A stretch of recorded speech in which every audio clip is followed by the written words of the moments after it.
जय माता दी, जय मां कामाख्या।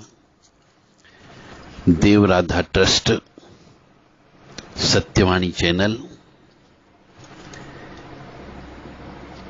मनुष्यों को सिद्धि क्यों नहीं मिलती? 10-10, 12-12, 15 साल, कोई 20 साल से भटक रहा है, पर सिद्धि नहीं मिलती। मंत्र सिद्ध नहीं होते। क्यों मंत्र सिद्ध नहीं होते हैं? आज हम इन सब चीजों को खुलासा करते हैं। कोई भी आपको नहीं बताने वाला है। हमारा उद्देश्य सभी साधक अपने अपने इष्ट से बात करें। हमारा उद्देश्य सभी साधक सिद्धिवान बने।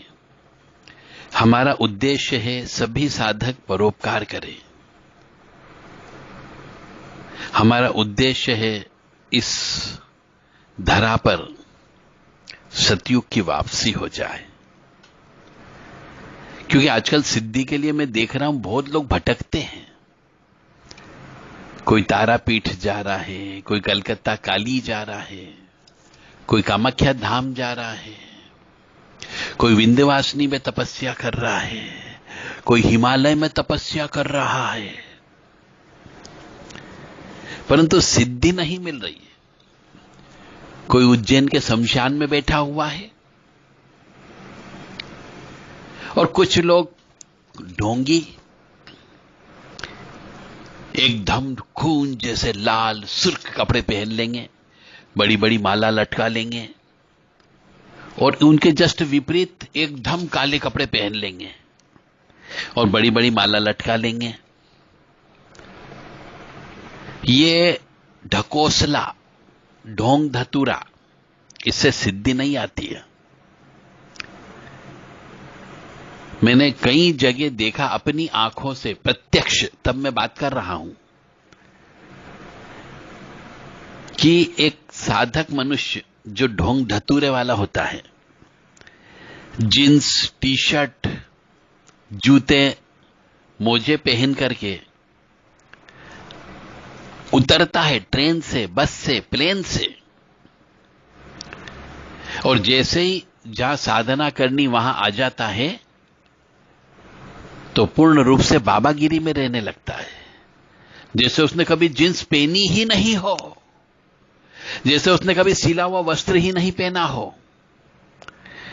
बड़ी बड़ी माला लटका लेंगे, पायजेब पैरों में डाल लेंगे, काली पगड़ी, काला जो है गमछा सिर पे बांध लेंगे, काला टीका लगा लेंगे, काली धोती पहन लेंगे, ऐसे ही लाल कपड़े पहन लेते। तो ऐसे नाटक नौटंकी से सिद्धियां नहीं आती है। सिद्धि के लिए समर्पण करना पड़ता है, और कुछ सिद्धि से संबंधित रहस्यमय ज्ञान होता है, उसे गुरु से प्राप्त करना होता है। यदि एक गुरु नहीं दे रहा तो दूसरे के पास चले जाइए। सनातन धर्म में हम चाहे 1000 गुरु बना लें, कोई प्रतिबंध नहीं है। जहां से आपको ज्ञान मिले उसको गुरु बना लो, चाहे वो उम्र में छोटा हो तो हो, परंतु ज्ञान में तो आपसे ज्यादा है, और जो ज्ञान आपको चाहिए यदि वो उसके पास है तो वो आपका गुरु। अब हम आपको रहस्यमय ज्ञान बता रहे हैं कि सिद्धियां क्यों नहीं मिलती, और मिलती है तो क्यों मिलती है। जो मनुष्य आपकी नजर में साधना कर रहा हो, सिद्धियों के लिए लालित है, सिद्धियों के लिए तड़प रहा हो, तीर्थ यात्रा करता हो, जप तप करता हो, परंतु आपको लगता है कि अरे यार ये तो पूरी जिंदगी हो गई, इसको कभी सिद्धि नहीं मिली, तो आज हम वो रहस्य आपके सामने खोल रहे हैं कि सिद्धि किसको मिलती है और कब मिलती है। चलते हैं मां भगवती का आदेश लेकर के। मां भगवती के चरणों में कोटि कोटि प्रणाम करते हैं। कामाख्ये वरदे देवी नीलपर्वतवासिनी तम देवी जगत माता योनि मुद्रे नमस्तुते। कामाख्ये काम संपन्ने कामेश्वरी हर प्रिय काम नाम देही में नित्यम कामेश्वरी नमस्तुते। कामदे काम रूपस्ते सुभगे सुरसेविते करोमि दर्शन देव्यम सर कामार सिद्धयेत। ओम महेशानी महामाये चामुंडे मुंडमालिनी आयु आरोग्य ऐश्वर्य देहि में देवी परमेश्वरी। ओम जयंती मंगला काली भद्रकाली कपालिनी दुर्गा क्षमा शिवा धात्री स्वाहा सदा नमस्तुते। ओम सर्वमंगल मांगल्ये शिवे सर्वा साधिके शरण्ये त्र्यंबके गौरी नारायणी नमस्तुते। मंत्र की सबसे बड़ी कमजोरी यह है कि मनुष्य को जो मंत्र जप करता है उस साधक को कम से कम बोलना चाहिए। जो व्यक्ति ज्यादा बोलता हो उसके पास भी मंत्र की सिद्धि नहीं होती है। जो मनुष्य अपनी जिह्वा से गाली गलौज करता हो उसको भी कभी भी मंत्र की सिद्धि मिल ही नहीं सकती। और जो व्यक्ति अपने जिह्वा से उल्टा सीधा बोलता हो उसको भी मंत्र की सिद्धि नहीं मिलती है, क्योंकि उस मंत्र का कभी सिद्ध होगा ही नहीं उस मनुष्य को, क्योंकि मंत्र का सीधा संबंध हमारी जिह्वा से होता है। अगर जिह्वा ही अपवित्र हो गई तो मंत्र कभी सिद्ध नहीं होगा। चाहे मंत्र कोई भी हो, वैदिक मंत्र हो या तांत्रिक मंत्र हो या शाबर मंत्र हो। जिसे बहुत से मनुष्य मंत्र जप की साधना भी करते हैं, साथ साथ अपनी पत्नी के साथ सहवास भी करते हैं, तो पत्नी से मुख लगा करके यदि उसने चुम्मा चाटी की, किसिंग किया, तो यह भी झूठा मुंह हो जाता है, अशुद्ध मुंह हो जाता है। ऐसे मनुष्य को अपवित्र मुंह हो जाता है। ऐसे मनुष्य को भी सिद्धियां नहीं मिलेगी। इसलिए मंत्र की जब भी सिद्धियां प्राप्त करें, स्त्री से दूर रहना है और अपनी जिह्वा पर नियंत्रण रखना है। कम से कम बोलना है और कम से कम खाना है। और जो भी बोले तो ऐसे लगना चाहिए जैसे हम शुगर बिखेर रहे हो, फूल निकल रहे हो हमारे इस जिह्वा से। ऐसी जिह्वा होना चाहिए। अब ये तो हो गई बात वाणी की, क्योंकि वाणी में भी मधुरता तब ही आती है जब व्यक्ति मंत्र जप करता है। और जैसे जैसे मंत्र जप करता जाता है उसकी जिह्वा पवित्र होती जाती है, उसके श्री मुख से फूल झरने लग जाते हैं। बस वही सिद्धि होती है। तंत्र मंत्र देव देवताओं की उपासना और साधना में सिद्धि प्राप्त करने के लिए हमारे सनातन धर्म में कुछ उपयोगी सिद्ध तिथियां दी गई है और रात्रि बताई गई है और कुछ त्योहार भी हैं। मनुष्य को जो सिद्धि कर रहा हो, जो सिद्धि के पीछे पड़ा हुआ हो, उसे इन तिथियों का विशेष तौर से ध्यान रखना चाहिए, तो ही उसे सिद्धि मिलेगी। या फिर एक साल के लिए पूर्ण रूप से वह समाज से, परिवार से, सबसे कट जाए और एकमात्र लक्ष्य लगे कि मुझे पूरे 365 दिन जब भी मुझे समय मिले मैं मंत्र का जाप करता रहूंगा, बाकी दूसरा काम नहीं करूंगा, तो वे सिद्धि मिल जाती है। केवल एक साल की बात कर रहा हूं मैं। अब बहुत से मनुष्य कहेंगे साहब एक साल में कैसे सिद्धियां मिल जाएगी? एक साल में भी सिद्धियां मिल सकती है, बशर्ते कि आप मेहनत करें। एक साल तक परिवार को छोड़ के आ जाओ, एक साल तक एकांत में रह लो, एक साल तक मोबाइल बंद कर दो, एक साल तक टीवी नहीं देखना, एक साल तक पेपर नहीं पढ़ना कि इस देश दुनिया में क्या हो रहा है।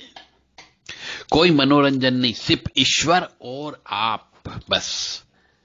बाकी तीसरा कोई काम नहीं। कम से कम सोना है, कम से कम खाना है और कम से कम बात करना है। इन 3 चीजों का ध्यान रखोगे तो सिद्धि जल्दी आ जाती है। पर 365 दिन पूरे।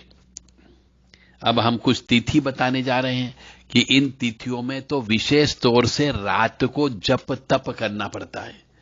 जप का मतलब हो गया मंत्रों का बार बार रिपीट करना, जैसे कि ओम एम ह्रीम क्लीम चामुंडा विचे, ओम एम ह्रीम क्लीम चामुंडा विचे, ओम एम ह्रीम क्लीम चामुंडा विचे, ओम एम ह्रीम क्लीम चामुंडा विचे, बस यही बोलते रहो। जो भी गुरु मंत्र होता है उस गुरु मंत्र को लगातार बोलते रहना पड़ता है। ये तो हो गया जप। और अब तप। तप का मतलब हो गया कि रोजाना कम से कम यदि आप 24 घंटे में 6 घंटे आपके लिए छोड़ दिए हमने, तो 18 घंटे हैं। 18 घंटे में 2 घंटे और निकाल दो तो 16 घंटे आपको जप और तप करना है। तो 16 घंटे का मतलब हो गया 2 घंटे रोज आपको हवन करना है, यानी 14 घंटे जप करना है और 2 घंटे हवन करना है, 365 दिन लगातार। कोई दूसरा काम नहीं करना, किसी के शादी ब्याह में नहीं जाना, किसी कहीं पे यात्रा नहीं करना है, किसी के दूसरे का भोजन नहीं खाना है, किसी के साथ भोजन नहीं खाना है। हो सके तो उपवास ज्यादा से ज्यादा रख लो। कम से कम भोजन करना है, कम से कम सोना है, कम से कम बात करना है, टीवी बिल्कुल नहीं देखना है, पेपर बिल्कुल नहीं देखना है, मोबाइल के तो हाथ ही नहीं लगाना है। जो व्यक्ति ये कर सके तो 1 साल के अंदर सिद्धि आ सकती है। अब हम सिद्धि लाने के लिए क्या तरीके हैं, जैसे कि बहुत सारे दिन 365 दिन में ऐसे बताए गए हैं शास्त्रों में कि वो दिन बहुत महत्वपूर्ण होते हैं। सिद्धियां मिलती ही मिलती है, बशर्ते कि व्यक्ति उस समय जगता रहे और जप करता रहे। और यह ज्ञान बहुत कम मनुष्यों को है। मैं ये नहीं कह रहा ज्ञान नहीं होगा, है, परंतु बहुत कम मनुष्यों को ज्ञान है।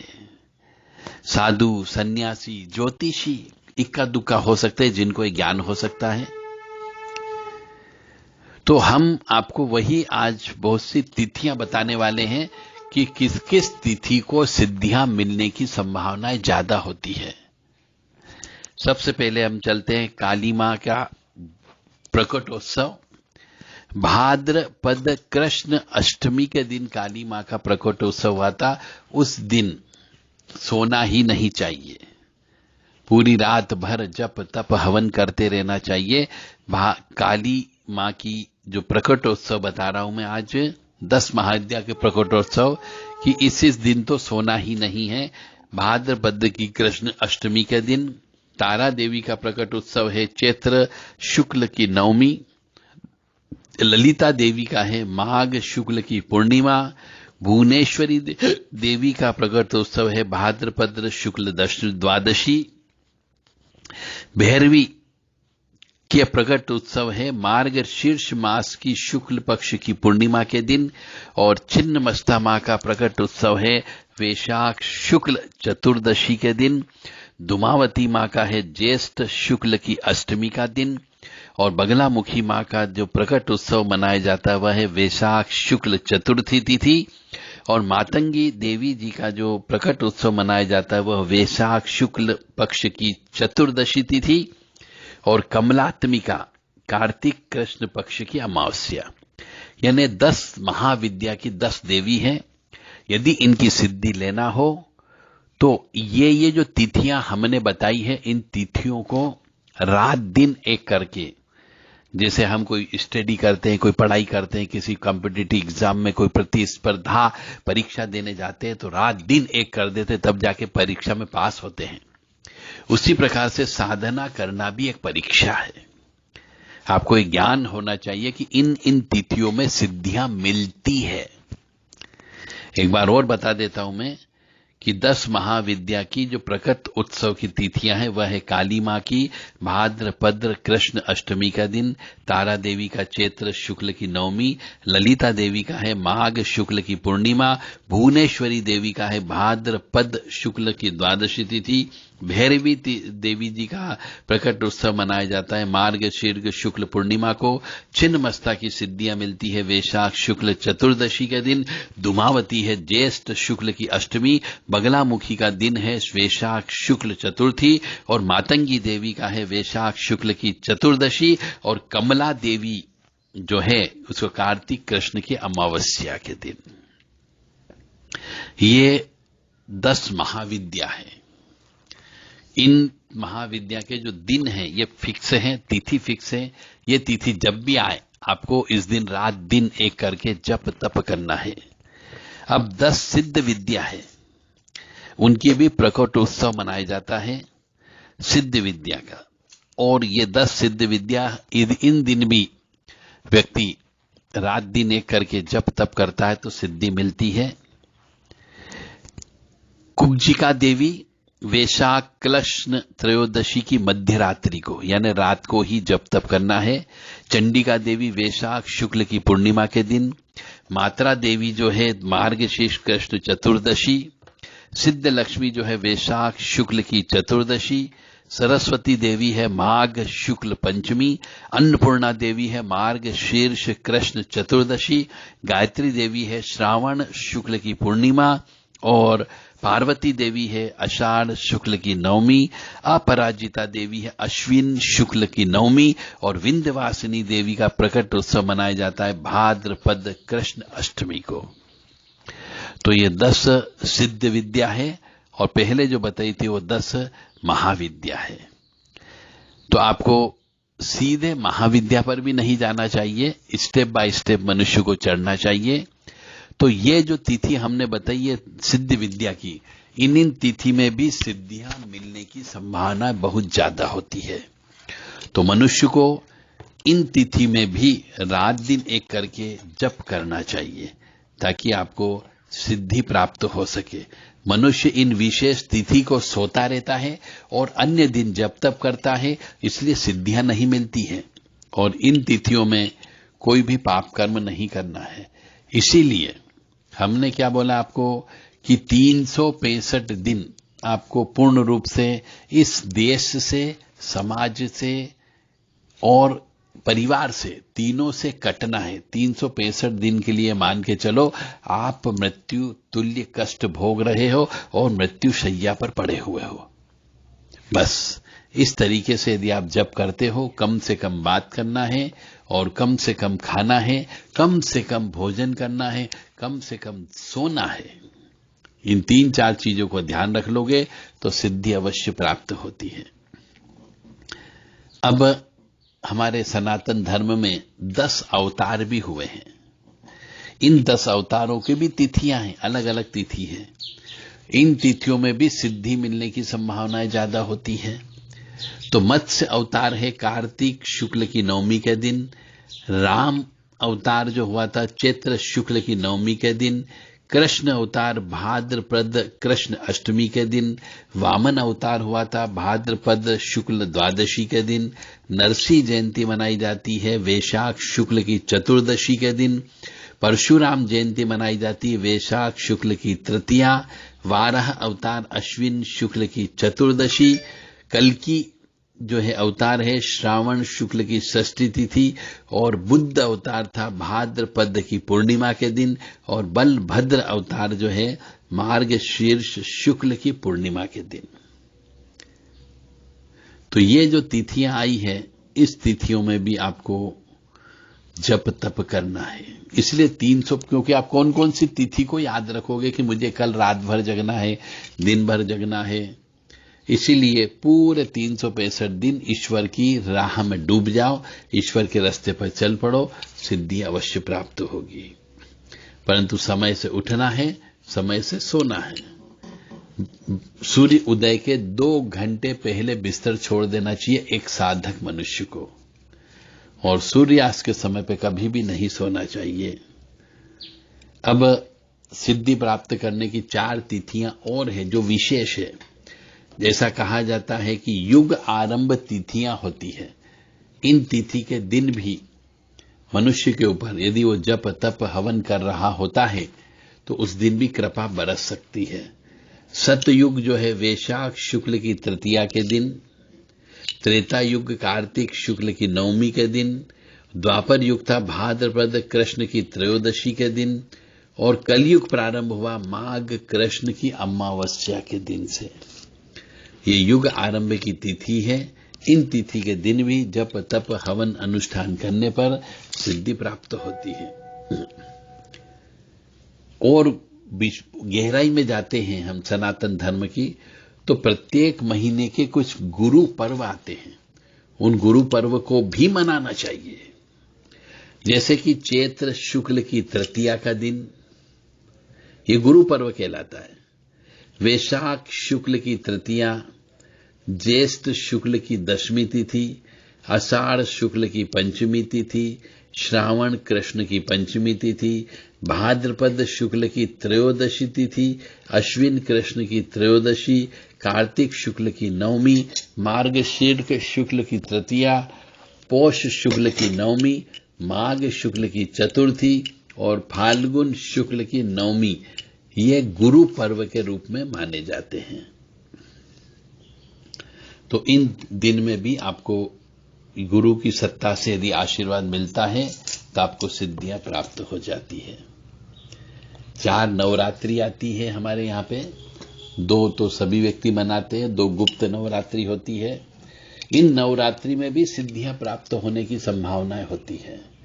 तो चैत्र शुक्ल की प्रतिपदा से नवमी तिथि तक, आषाढ़ शुक्ल की प्रतिपदा से नवमी तिथि तक ये गुप्त नवरात्रि रहती है, और अश्विन शुक्ल प्रतिपदा से नवमी तिथि तक और माघ शुक्ल प्रतिपदा से नवमी तिथि तक ये गुप्त नवरात्रि होती है। तो 2 तो सभी व्यक्ति मनाते, काली पूजा, दुर्गा पूजा के रूप में, और 2 जो है गुप्त होती है।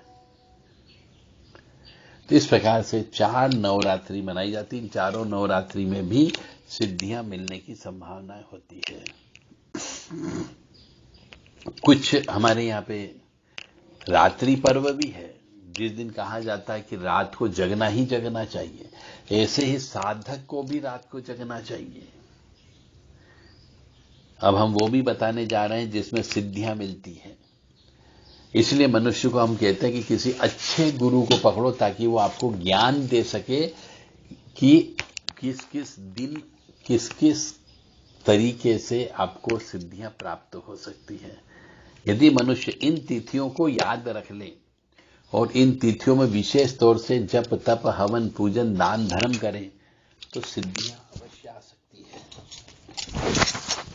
अब हम आपको बताने जा रहे हैं विशिष्ट रात्रि पर्व। वीर रात्रि